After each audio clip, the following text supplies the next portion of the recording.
بسم اللہ الرحمن الرحیم۔ معزز ناظرین، آج ہم اہل فلسطین کے لیے حضور امیر المجاہدین شیخ الحدیث علامہ حافظ خادم حسین رضوی نور اللہ مرقدہ اور دیگر صالحین کی نسبت سے دعا کریں گے۔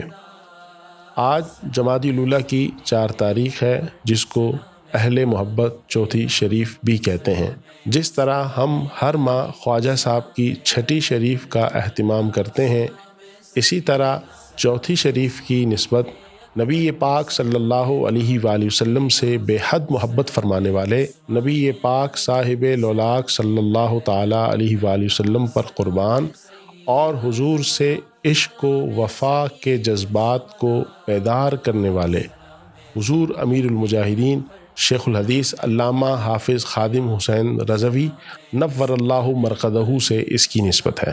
اور چوتھی کا دل ایک جلار کا، بابا خادم کا 2 دھاری تلوار کا، بابا خادم کا 2 دھاری تلوار کا۔ ناظرین کرام، رسول پاک صلی اللہ تعالیٰ علیہ وآلہ وسلم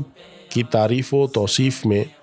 علماء، خطباء، فصحاء، شیوخ اور شعراء نے عمدہ جامع و معنی اور خوبصورت لفظوں، جملوں، شعروں، سطروں کی دنیا میں اتنا کچھ کہا ہے کہ آج اگر ہم صرف ان کے مطالعے میں لگ جائیں تو بہت سی زندگیاں بھی کم ہیں۔ ان عشاق میں رسول اللہ صلی اللہ علیہ وآلہ وسلم کے ایسے غلام بھی ہیں کہ حضور کی مسکراہٹوں اور حضور کی خوشنودی کی خاطر اپنا سب کچھ، جسم، جان اور دل رسول اللہ صلی اللہ تعالیٰ علیہ وآلہ وسلم پر عملاً قربان کر دینے والے نظر آتے ہیں۔ بدر میں جناب ابو عبیدہ، احد میں حضرت سید الشہداء اور احد کی ہی وادی کی کسی گھاٹی میں حضرت عبداللہ بن جہش اپنے سینے پر اپنے ہی ناک اور کان کا ہار بصورت تمغہ اپنے لاشے پر رکھے ہوئے نظر آ رہے ہیں۔ کبھی یہی جذبہ عشق ہمیں ظالم اور جابر حاکم کے سامنے حضرت احمد بن حنبل کی صورت میں، امام اعظم ابو حنیفہ کی صورت میں، مدینے کی گلیوں میں ظالم بادشاہ کے جبر کا سامنا کرتے ہوئے حضرت امام مالک کی صورت میں، اور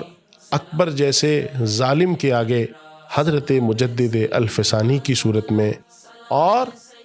جبر کرنے والے فرنگی حکمرانوں کے آگے حضرت فضل حق خیر آبادی کی صورت میں، اور آخری لمحے میں تختہ دار کو سامنے دیکھ کر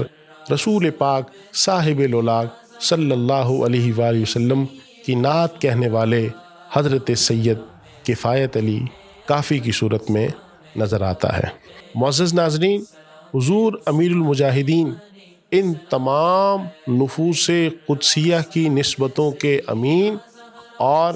ان کے فیضان کے جامع ہیں۔ اول آخر درود پاک، 1 بار الحمد شریف، 3 بار سورہ اخلاص پڑھ لیجئے، اور اپنے گھروں میں بھی ان عظیم ہستیوں کا تذکرہ ضرور کیجئے تاکہ ہمارے گھروں میں رحمتوں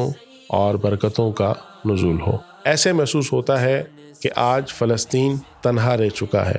یہ عزم کیجئے کہ ہم فلسطین کے ساتھ ہیں، اور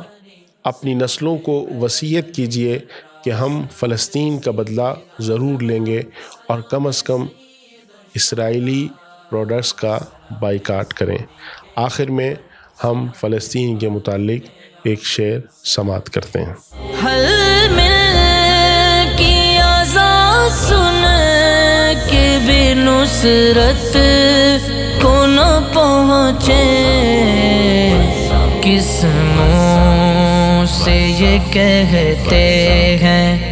ہمارا ہے فلسطین کو